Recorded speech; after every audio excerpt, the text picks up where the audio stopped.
BA ಮೊದಲ ಸೆಮ್ನ ವಿದ್ಯಾರ್ಥಿಗಳೇ, ನಿಮಗೆ ವಿಡಿಯೋ ತರಗತಿಗೆ ಸ್ವಾಗತ ಕೋರುತ್ತಾ ಇವತ್ತು ಕನಕದಾಸರ ಕೀರ್ತನೆಗಳು ಎನ್ನುವ ಪದ್ಯ ಭಾಗವನ್ನು ನೋಡೋಣ. ಈ ಪದ್ಯ ಭಾಗದಲ್ಲಿ 2 ಕೀರ್ತನೆಗಳನ್ನು ನಿಮಗೆ ಪಠ್ಯವಾಗಿ ಇಟ್ಟಿದ್ದಾರೆ. ಕೀರ್ತನೆಗಳನ್ನು ಅಂದರೆ ಏನು? ಸಾಮಾನ್ಯವಾಗಿ ನೀವು ಕೀರ್ತಿ ಅನ್ನುವ ಪದ ಕೇಳಿರ್ತೀರಿ. ಕೀರ್ತಿ ಅಂತಂದರೆ ಏನು? ಪ್ರಸಿದ್ಧಿ ಎನ್ನುವಂಥ ಅರ್ಥ ಬರುತ್ತೆ. ಸೊ ಇಲ್ಲಿ ಕೀರ್ತನೆಗಳು ಅಂದರೆ ಏನು? ಇಲ್ಲಿ ಯಾರ ಪ್ರಸಿದ್ಧಿ ಅಂತ ಹೇಳಿದ್ರೆ, ದೇವರ ಲೀಲೆಗಳನ್ನು, ಆತನ ಅಪಾರವಾದ ಏನು ಮಹಿಮೆಯನ್ನು ಪದ್ಯವಾಗಿ ಅಥವಾ ಭಾವಗೀತೆಯಾಗಿ ಹಾಡುವಂತಹದ್ದನ್ನು ನಾವು ಕೀರ್ತನೆಗಳು ಅಂತ ಕರಿತೀವಿ. ನಮ್ಮ ದಾಸ ಸಾಹಿತ್ಯ ಪರಂಪರೆಯಲ್ಲಿ ಅಥವಾ ನಮ್ಮ ಕನ್ನಡ ಸಾಹಿತ್ಯ ಪರಂಪರೆಯಲ್ಲಿ ಈ ರೀತಿಯ ಭಾವಗೀತೆಯ ಸ್ವರೂಪದ ಕೀರ್ತನೆಗಳನ್ನು ಅತಿ ಹೆಚ್ಚಾಗಿ ಸೃಷ್ಟಿಸಿದವರು ಅಂತ ಹೇಳಿದ್ರೆ, ನಿಮಗೀಗಾಗಲೇ ಗೊತ್ತಿರುವಂತೆ 2 ದಾಸದ್ವಯರು. ದಾಸದ್ವಯರಂದರೆ 2. ಒಬ್ಬರು ಕನಕದಾಸರು, ಮತ್ತೊಬ್ಬರು ಪುರಂದರದಾಸರು. ಇನ್ನೂ ಅನೇಕ ದಾಸರಿದ್ದಾರೆ. ಎಲ್ಲರ ಕೀರ್ತನೆಗಳು ಕೂಡ ನಮಗೆ ಸಿಕ್ಕಿದೆ. ಬಹಳ ಮುಖ್ಯವಾಗಿ ಕರ್ನಾಟಕ ಸಾಂಸ್ಕೃತಿಕ ಪರಂಪರೆಯಲ್ಲಿ ಈ ಕನಕದಾಸರು ಮತ್ತು ಪುರಂದರದಾಸರಿಗೆ ಬಹಳ ಮಹತ್ವದ ಸ್ಥಾನ ಇದೆ. ಮೊದಲು ಕನಕದಾಸರ ಒಂದಿಷ್ಟು ಪರಿಚಯವನ್ನು ನಾವು ನೋಡೋಣ. ನಿಮಗೀಗಾಗಲೇ ಗೊತ್ತಿದೆ ಕನಕದಾಸರ ಮೂಲ ಹೆಸರು ಏನು ಅಂತ. ತಿಮ್ಮಪ್ಪ ಅನ್ನುವಂಥದ್ದು. ವಿಜಯನಗರದ ಅರಸರ ಆಳ್ವಿಕೆಯ ಕಾಲದಲ್ಲಿ ಇವರು ಒಬ್ಬ ಢನಾಯಕ ಆಗಿದ್ದರು.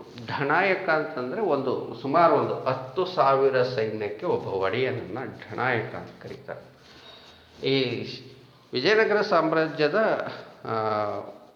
ಅನೇಕ ಭಾಗಗಳಲ್ಲಿ ಈಗ ಸೈನ್ಯದ ಒಡೆಯರು ಇರ್ತಾಯಿದ್ರು. ಅವರಿಗೆ ಢನಾಯಕರು ಅಥವಾ ನಾಯಕರು ಅಂತ ಕರಿತಾಯಿದ್ರು ಅನ್ನುವಂಥದ್ದನ್ನು. ಸರಿ, ತಿಮ್ಮಪ್ಪ ಒಬ್ಬ ಢನಾಯಕ ಆಗಿದ್ದಂಥವರು. ಸರಿ, ಅವರ ಸ್ಥಳ ಯಾವುದು ಅಂತ ನೋಡೋದಾದರೆ ಹಾವೇರಿ ಜಿಲ್ಲೆಯ ಶಿಗ್ಗಾಂವ್ ತಾಲೂಕಿನ ಬಾಡವೆಂಬ ಗ್ರಾಮ. ಇನ್ನು ಅವರಿಗೆ ಎಲ್ಲರಿಗೂ ಕೂಡ ನಮಗಿರುವಂಥ ಒಂದು ಮನೆ ದೇವರು ಅಂತ ಇರುತ್ತಲ್ಲ, ಅದು ಬ್ಯಾಡಗಿ ತಾಲೂಕಿನ ಕಾಗಿನೆಲೆ ಅನ್ನುವಂಥದ್ದು ಅವರ ಮನೆ ದೇವರು ಅನ್ನುವಂಥದ್ದು. ಇಷ್ಟು ಅವರ ಸ್ಥಳಗಳ ಬಗ್ಗೆ ಇರುವಂಥ ಮಾಹಿತಿ. ಇನ್ನು ಇವರ ಕಾಲ ಯಾವುದು ಅಂತ ನೋಡೋದಾದರೆ 15ನೇ ಶತಮಾನ 16ನೇ ಶತಮಾನ ಅಂತ ಹೇಳ್ತಾರೆ. ವಿಜಯನಗರ ಸಾಮ್ರಾಜ್ಯದಲ್ಲಿ ಇವರು ಢನಾಯಕರಾಗಿದ್ದಂಥವರು ಅನ್ನುವಂಥದ್ದನ್ನು ನೆನಪಿಟ್ಕೊಳ್ಬೇಕು. ಬಹುತೇಕ ಎಲ್ಲ ದಾಸರಿಗೂ ಕೂಡ ಒಂದು ಅಂಕಿತ ನಾಮ ಅಂತ ಇರುತ್ತೆ. ಹಾಗಾಗಿ ಕನಕದಾಸರ ಅಂಕಿತ ನಾಮ ಯಾವುದು ಅಂತ ನೋಡೋದಾದರೆ ಕಾಗಿನೆಲೆ ಆದಿಕೇಶವ. ಅವರ ಮನೆದೇವರು ಅಂತ ಹೇಳಿದೆ. ಈಗಾಗಲೇ ಬ್ಯಾಡಗಿ ತಾಲೂಕಿನ ಬಳಿ ಇರುವಂಥ ಕಾಗಿನೆಲೆಯಲ್ಲಿ ಅವರ ದೇವರಿದ್ದಿದ್ದರಿಂದ ಅದನ್ನೇ ತಮ್ಮ ಅಂಕಿತ ನಾಮವಾಗಿ ಬಳಸಿಕೊಳ್ತಾರೆ ಅನ್ನುವಂಥದ್ದು. ಈ ಅಂಕಿತ ನಾಮವನ್ನು ಇಟ್ಟುಕೊಳ್ಳುವ ಪರಂಪರೆ ವಚನಕಾರರಿಂದ 12ನೇ ಶತಮಾನದಲ್ಲಿ ಪ್ರಾರಂಭವಾಯಿತು. ವಚನಕಾರರ ಚಳುವಳಿಯ ಪ್ರೇರಣೆ ದಾಸ ಸಾಹಿತ್ಯದ ಮೇಲೆ ಅಪಾರವಾಗಿ ಆಗಿದೆ ಅನ್ನೋದನ್ನು ನಾವು ನೋಡಬಹುದು ಅನ್ನುವಂಥದ್ದು. ವ್ಯಾಸರಾಯರು ಇವರ ಗುರುಗಳು. ವ್ಯಾಸರಾಯರ 2 ಪ್ರೀತಿಯ ಮತ್ತು ಪ್ರಮುಖ ಶಿಷ್ಯರೆಂದರೆ ಕನಕದಾಸರು ಮತ್ತು ಪುರಂದರ ದಾಸರು ಅನ್ನೋದನ್ನು ನಾವು ನೋಡ್ತೀವಿ ಅನ್ನುವಂಥದ್ದು.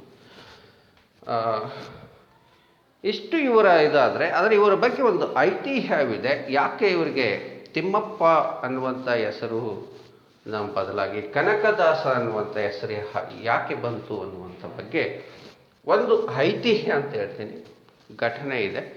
ಏನಂತ ಹೇಳಿದ್ರೆ, ಒಂದು ದಿನ ಕನಕದಾಸ ಇನ್ನೂ ಆಗೋದಕ್ಕಿಂತ ಪೂರ್ವದಲ್ಲಿ ತಿಮ್ಮಪ್ಪ ಇದ್ದಾಗ ಅವರಿಗೆ ಒಂದು ಸ್ವಪ್ನ ಅಂದರೆ ಕನಸು ಬೀಳುತ್ತೆ. ಕನಸಿನಲ್ಲಿ ಒಂದು ದೇವಸ್ಥಾನದ ಹಿಂಭಾಗ ಒಂದು 7 ಕೊಪ್ಪರಿಗೆಯ ಹೊನ್ನಿದೆ ಅನ್ನುವಂಥ ಕನಸು. ಸರಿ ಅಂತೇಳಿ ಈ ಕನಕದಾಸರು ಹೋಗಿ ಅಲ್ಲಿ ಅಗೆದು ನೋಡಿದಾಗ ಆ ಹೊನ್ನು ಅನ್ನೋದು ಸಿಕ್ತು ಅನ್ನುವಂಥದ್ದು. ಬಂಗಾರ ಸಿಕ್ಕಿದ್ರಿಂದ ಅವರಿಗೆ ಕನಕ ಅಂದರೆ ಬಂಗಾರ, ಕನಕದಾಸ ಅನ್ನುವಂಥ ಹೆಸರು ಬಂತು ಅನ್ನುವಂಥದ್ದು ಬಹಳ ಲೌಕಿಕವಾದ ಅರ್ಥ ಅದು. ಆದರೆ ಇದನ್ನು ವಿಚಾರ ಮಾಡಿ ನೋಡೋದಾದರೆ ಈ ಆಧ್ಯಾತ್ಮಿಕ ಪರಂಪರೆಯಲ್ಲಿ ಬಂಗಾರಕ್ಕೆ ಉನ್ನತ ಸ್ಥಾನ ಇದೆ. ಅದನ್ನು ಬಯಸ್ತಾರೆ ಅಂತಲ್ಲ, ಬಂಗಾರದಂತಾಗಬೇಕು ವ್ಯಕ್ತಿತ್ವ ಅಂತಾರೆ. ಹಣ ಅನ್ನುವಂಥ ಪದವನ್ನು ಬಳಸ್ತಾರೆ. ಹಣ ಅಂದರೆ ಬಂಗಾರ ಅಂತಲೇ ಅರ್ಥ ಹಿಂದೆ. ಈ ಯಾಕೆ ಬಂಗಾರಕ್ಕೆ ಅಂತಂದರೆ, ನೀವು ಜಗತ್ತಿನ ಇರುವಂಥ ಯಾವುದೇ ಲೋಹ ಇದ್ದರೂ ಕೂಡ ಅದನ್ನು ನಾಶ ಆಗುತ್ತೆ, ಜೊತೆಗೆ ಅದು ಬೇರೆಯೊಂದರಿಗೆ ಬೇಗ ಸಂಯೋಗ ಹೊಂದಿ ತನ್ನ ಸ್ವರೂಪವನ್ನು ಕಳ್ಕೊಳ್ಳುತ್ತೆ. ಒಂದನ್ನು ಬಿಟ್ಟು, ಬಂಗಾರವನ್ನು ಬಿಟ್ಟು. ನೀವು ಬಂಗಾರಕ್ಕೆ ನೀವು ಎಷ್ಟಾದರೂ ಬಿಸಿಯನ್ನಾದರೂ ಮಾಡಿ ಅದಕ್ಕೆ ಶಾಖವನ್ನು ಕೊಡಿ, ಅದು ಕರಗುತ್ತೆ, ಬೇಕಾದ್ರೆ ಮೆತ್ತಗಾಗುತ್ತೆ ಹೊರತು ಅದು ಎಂದೂ ಕೂಡ ತನ್ನ ಗುಣವನ್ನು ಬಿಟ್ಕೊಳ್ಳೋದಿಲ್ಲ ಅನ್ನುವಂಥದ್ದು. ಆದರೆ ಬೇರೆ ವಸ್ತುಗಳನ್ನು ನೋಡಿದರೆ ಅವು ಕರಗೋದಷ್ಟೆಲ್ಲ ತಮ್ಮ ಸ್ವರೂಪವನ್ನೇ ಬದಲಾಯಿಸ್ಕೊಳ್ತವೆ, ಜೊತೆಗೆ ಕಪ್ಪು ಅವಕ್ಕೆ ಬರುತ್ತೆ ಅನ್ನುವಂಥದ್ದು. ಸೊ ಇಲ್ಲಿ ಕನಕದಾಸ ಅಂತ ಹೇಳಿದ್ರೆ ನಾವು ಪರಿಪೂರ್ಣ ವ್ಯಕ್ತಿತ್ವದ ಬಂಗಾರದಂತಹ ವ್ಯಕ್ತಿತ್ವದ ಅಂತಲೇ ಅರ್ಥ ಮಾಡಿಕೊಂಡ್ರೆ ಭಾಳ ಸೂಕ್ತ ಅಂತ ನಮ್ಗೆ ಅನಿಸುತ್ತೆ. ಇನ್ನು ದಾಸ ಪರಂಪರೆ, ದಾಸ ಅಂದರೆ ನಿಮಗೆ ಗೊತ್ತಿದೆ, ದಾಸ ಅಂದರೆ ಸೇವಕ ಅನ್ನುವಂಥದ್ದು. ಹೆಚ್ಚು ಕಡಿಮೆ ಶರಣ ಮತ್ತು ದಾಸ ಪದಗಳು ಒಂದೇ ಅರ್ಥವನ್ನು ಕೊಡ್ತವೆ. ಶರಣಾಗುವುದು ಅನ್ನುವಂಥದ್ದು, ಬಹುಶಃ ಸೇವಕ ಅನ್ನುವಂಥ ಪದ, ಶರಣಾಗುವುದು ಎರಡೂ ಅರ್ಥಗಳು ಸಮೀಪ ಇದೆ. ಈಗ ಇಲ್ಲಿ ಸೇವಕ ಅಂತಂದರೆ ಯಾವುದಕ್ಕೆ ಸೇವಕ, ಅದು ಭಾಳ ಮುಖ್ಯ ಅಲ್ವೇ? ದೇವರಿಗೆ ಸೇವಕನಾಗುವುದು ಅನ್ನುವಂಥದ್ದು. ಅಲ್ಲಿ ಶರಣ ಅನ್ನುವಂಥದ್ದು ಅಲ್ಲಿ ಕೂಡ ಅಷ್ಟೆ, ದೇವರ ಹತ್ತಿರ ಎಲ್ಲವನ್ನು ಒಪ್ಪಿಸಿಕೊಂಡು ಸೋಲು ಅನ್ನೋ ಅರ್ಥ ಅಲ್ಲ. ಶರಣ ಅಂತಂದರೆ ಸೋಲು ಅನ್ನೋ ಅರ್ಥನೂ ಬರುತ್ತೆ. ಹಾಗಾಗಿ ಈ ಶರಣು ಮತ್ತು ದಾಸ ಅನ್ನೋ ಪದಗಳು ನಮ್ಮ ಕನ್ನಡದ ಅಚ್ಚ ಕನ್ನಡ ಪದಗಳಿವೆರಡು. ಇವು ಆಧ್ಯಾತ್ಮಿಕ ಪರಂಪರೆಯಲ್ಲಿ ಈ ಶ್ರೇಷ್ಠರು ಕೊಟ್ಟಂತಹ ಎರಡು ಅಮೂಲ್ಯ ಪದಗಳು ಅಂತ ಹೇಳೋದಕ್ಕೆ ಬಯಸ್ತೀನಿ. ಸರಿ,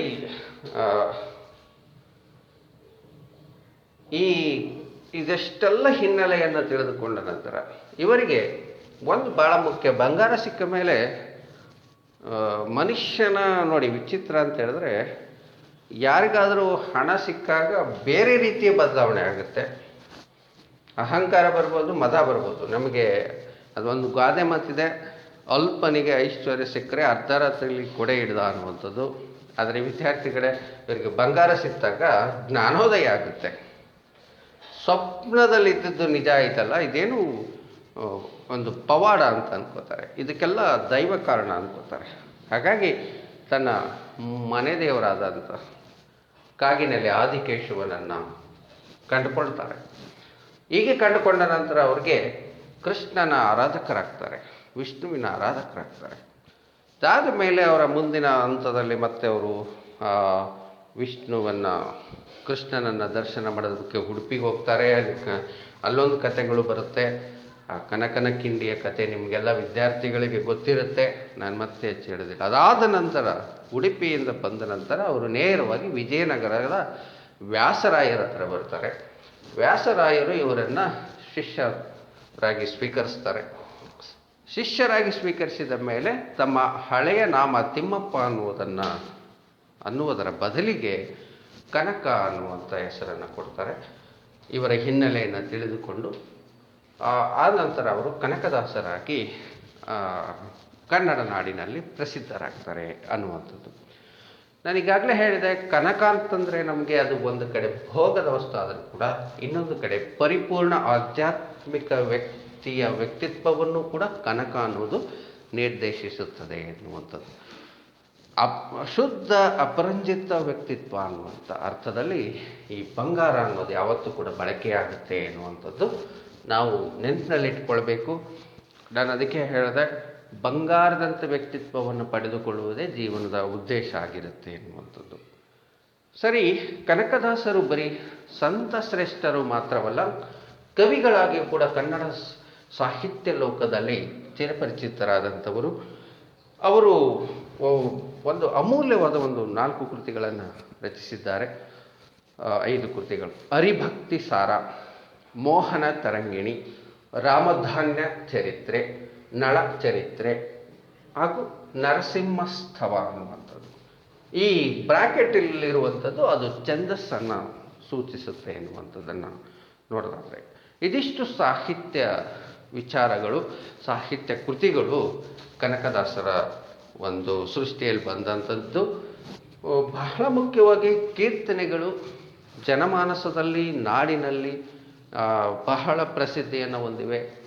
ಎಷ್ಟೋ ಸರಿ ಪಾಶ್ಚಾತ್ಯ ಒಬ್ಬ ವಿದ್ವಾಂಸರು ಇಲ್ಲಿ ಜಾನಪದ ಹಾಡುಗಳನ್ನು ಸಂಗ್ರಹಿಸುವಾಗ ಅವರು ಗೊತ್ತಿಲ್ಲದೆ ಕನಕದಾಸ ಪುರಂದರದಾಸರ ಎಷ್ಟೋ ಕೀರ್ತನೆಗಳನ್ನು ಜಾನಪದ ಎಂದೇ ಸೇರಿಸ್ಬಿಟ್ಟಿದ್ದಾರೆ ಹಿಂದೆ.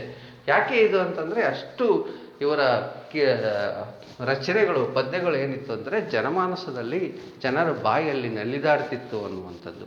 ಹಾಗಾಗಿ ಅವರು ಜನಪದ ಅಂತಲೇ ಭ್ರಮಿಸಿ ಈ ಪದ್ಯಗಳನ್ನು ಸಂಗ್ರಹಿಸಿದ್ರು ಅನ್ನುವಂಥದ್ದನ್ನು ನೋಡ್ತೀವಿ. ತದನಂತರ ಗೊತ್ತಾಗುತ್ತೆ ಅವು ಜನಪದ ಅಲ್ಲ, ಅವು ಕನಕದಾಸ ಮತ್ತು ಪುರಂದರದಾಸರ ರಚನೆಗಳು ಅನ್ನುವಂಥ ವಿಚಾರ. ಸೊ ಇವರ ಕನಕದಾಸರ ಬಗ್ಗೆ ಅವರ ಕೃತಿ ಆಯಿತು, ಅವರ ಕಾಲ ಆಯಿತು, ಬಹಳ ಮುಖ್ಯವಾಗಿ ಅವರ ಹಿನ್ನೆಲೆಯ ಘಟನೆಯನ್ನು ತಿಳಿದುಕೊಂಡದ್ದಾಯಿತು.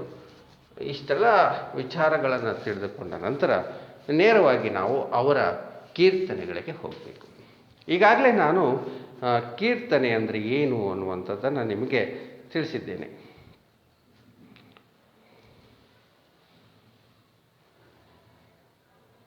ನೋಡಿ,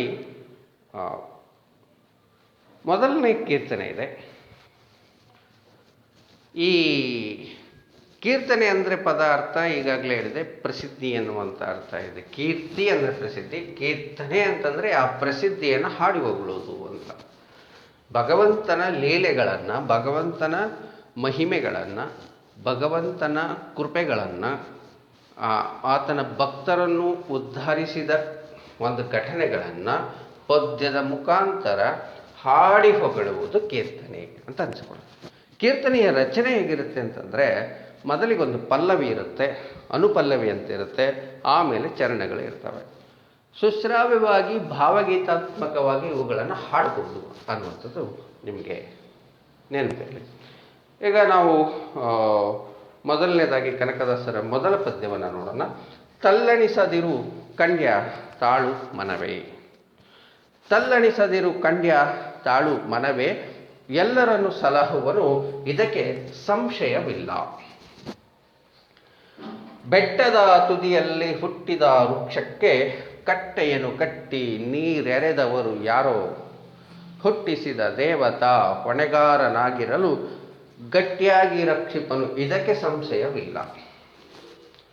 ಅಡವಿಯೊಳಗಾಡುವ ಮೃಗಪಕ್ಷಿಗಳಿಗೆಲ್ಲ ಅಡಿಗಡಿಗೆ ಆಹಾರ ಬಿತ್ತವರು ಯಾರೋ, ಹಡೆದ ಜನನಿಯ ತೆರೆದೆ ಸ್ವಾಮಿ ಹೊಣೆಗೀಡಾಗಿ ಬಿಡದೆ ರಕ್ಷಿಪನಿದಕ್ಕೆ ಸಂದೇಹ ಬೇಡ.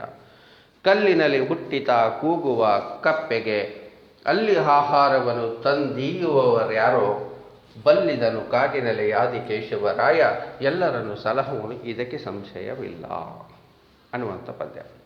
ಮೊದಲನೇ ಪದ್ಯ ಇದು. ಬಹುತೇಕ ಮನುಷ್ಯನ ಇಡೀ ಜೀವನ ವ್ಯರ್ಥವಾಗುವುದು ಕೇವಲ ತನ್ನ ಹೊಟ್ಟೆ ತುಂಬಿಸಿಕೊಳ್ಳುವ ಬಡಿದಾಟದಲ್ಲಿ. ಅದನ್ನು ಕಂಡು ಕನಕದಾಸರು ಭಾಳ ಸ್ಪಷ್ಟವಾಗಿ ಹೇಳ್ತಾರೆ, ತಲ್ಲಣಿಸದಿರು. ಮನುಷ್ಯ ತಲ್ಲಣ ಅಂದರೆ ಏನು? ಭಯಗೊಳ್ಳೋದು, ಒಂದರ ಥರ ಆತಂಕಗೊಳ್ಳೋದು, ನಾಳೆ ಹೇಗಪ್ಪ ಅಂತ ಚಿಂತೆ ಇರೋದು. ಅಯ್ಯೋ ನಾನು ದುಡಿಲಿಲ್ಲ ಅಂದರೆ ಹೇಗೆ, ಕೂಡಿಡಲಿಲ್ಲ ಅಂದರೆ ಹೇಗೆ, ಮಕ್ಕಳು ಮುಂದೆ ಮರಿ ಹೇಗೆ, ಇವೇ ಚಿಂತೆಗಳಲ್ಲಿ ಮನುಷ್ಯ ದೇವರನ್ನು ಮರೆತು ಬಿಡ್ತಾನೆ ಅನ್ನುವಂಥದ್ದು. ಅದಕ್ಕೆ ಕನಕದಾಸರು ಭಾಳ ಹೇಳ್ತಾರೆ, ಅಯ್ಯೋ ಎಂಥ ದಡ್ರಿದ್ದೀರಿ ನೀವು ಅಂತಂದರೆ, ಯಾಕೆ ತಲ್ಲಣಿಸ್ತೀರಿ, ಯಾಕೆ ಭಯ ಆತಂಕಕ್ಕೊಳಗಾಗ್ತೀರಿ? ಕಂಡ್ಯಾ ನೋಡಿದಿರಾ, ನೋಡ್ರಿ ಹೋಗ ಜಗತ್ತಿನಲ್ಲಿ ನೋಡ್ರಿ ಅಂತ. ಕಂಡ್ಯ ಅಂತ ಹೇಳಿದ್ರೆ ಇಲ್ಲಿ ಹೊರಗಡೆ ಪ್ರಪಂಚವನ್ನು ನೋಡಿ ಅಂತ. ತಾಳು ಮನವೇ, ಒಂದು ಸ್ವಲ್ಪ ಸಮಾಧಾನ ಮಾಡ್ಕೋ, ಮನಸ್ಸೇ, ಯಾಕೆ ಇಷ್ಟೊಂದು ಆತಂಕಕ್ಕೊಳಗಾಗ್ತೀಯಾ ಅನ್ನುವಂಥದ್ದು. ಎಲ್ಲರನ್ನು ಸಲಹುವನು, ಇದಕ್ಕೆ ಸಂಶಯ ಇಲ್ಲ. ಉದಾಹರಣೆ ಕೊಡ್ತಾರೆ, ಸುಮ್ಮನೆ ಹೇಳಂಗಿಲ್ಲ.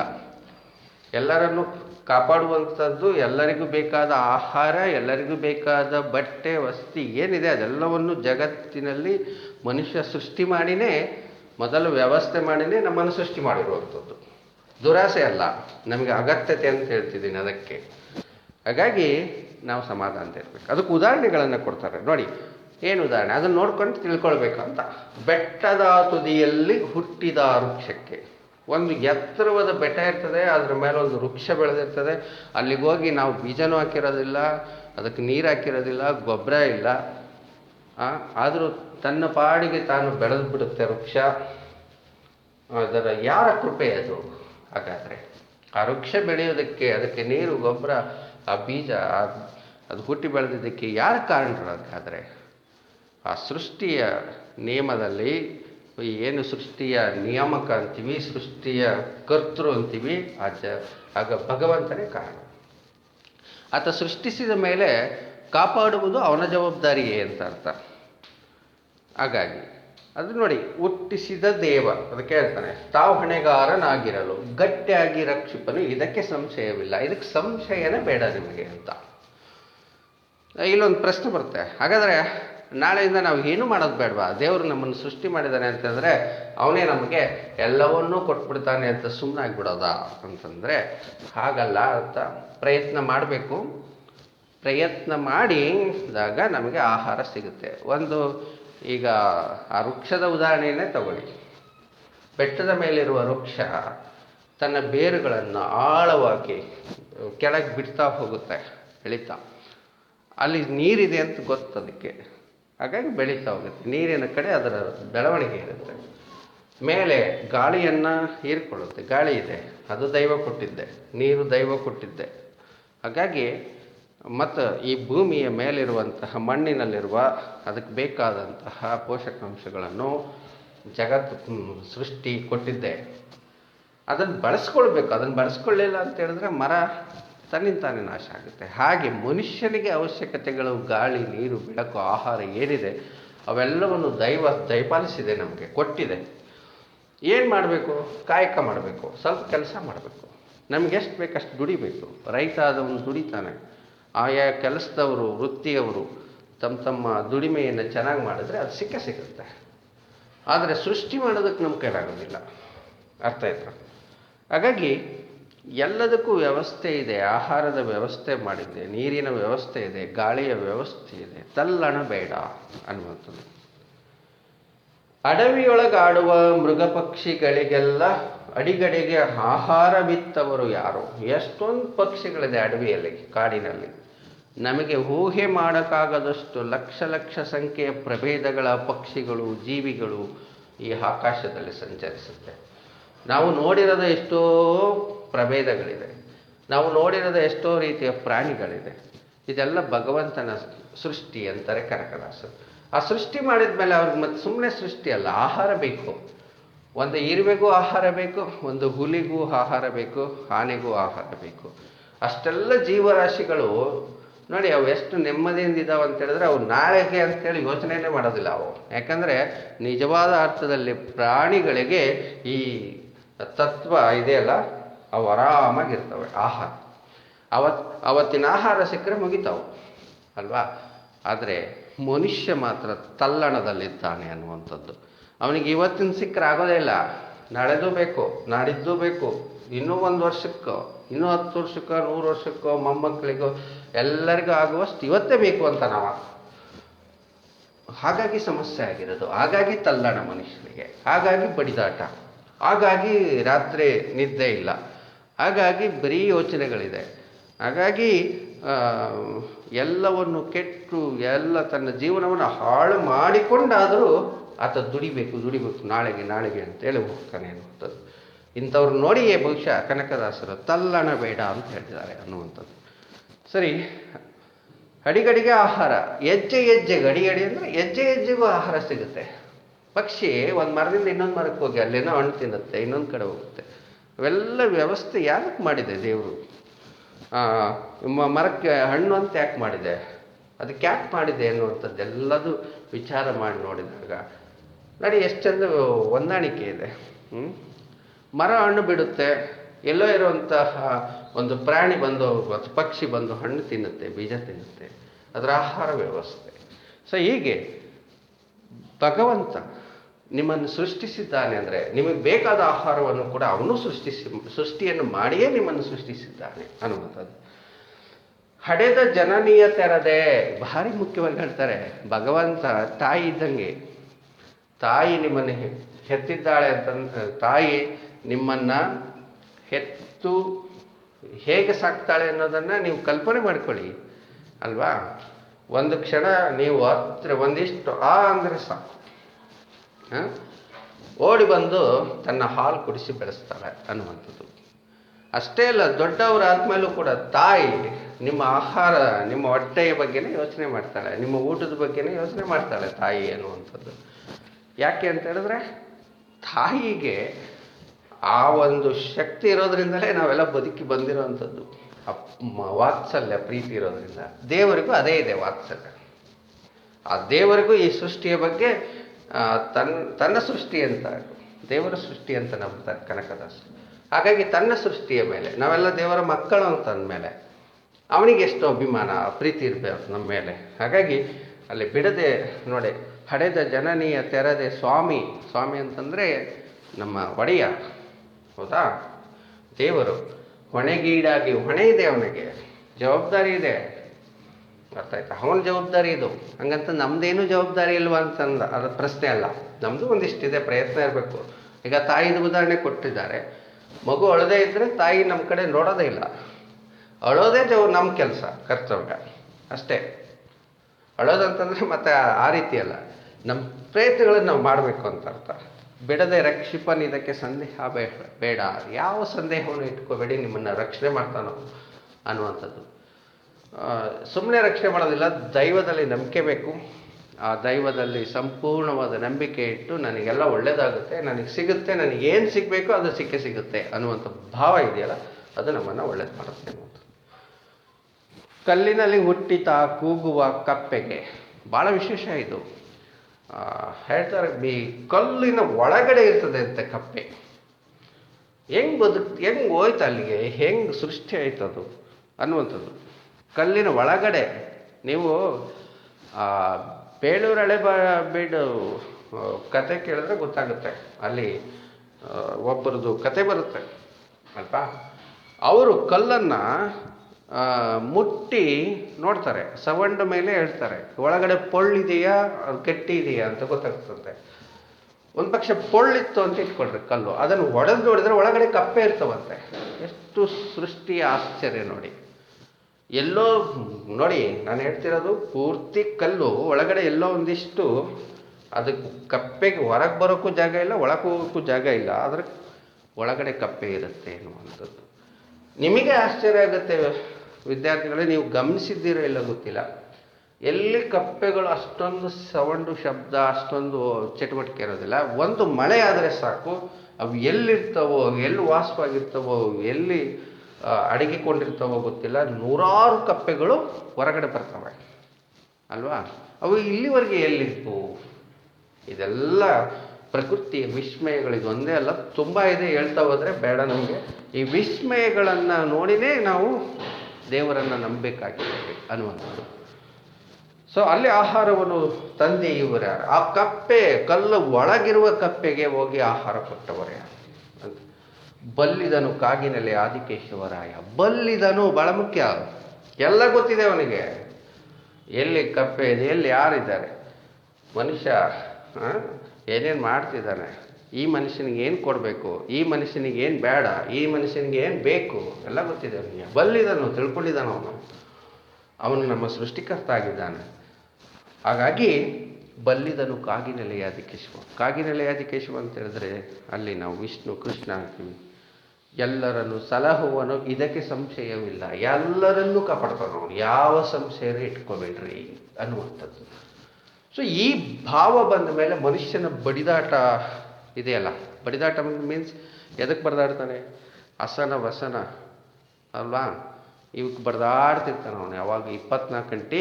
ಅದರಿಂದ ಯೋಚನೆಗಳೇ ಇರ್ತವೆ, ಹಣದ ಯೋಚನೆ ಇರುತ್ತೆ, ಇನ್ನೊಂದು ಯೋಚನೆಗಳಿರುತ್ತಲ್ಲ, ಅದರಿಂದ ಒಂದಿಷ್ಟು ಸಮಾಧಾನ ಸಿಗ್ಬೋದು ಅನ್ನುವಂಥದ್ದು.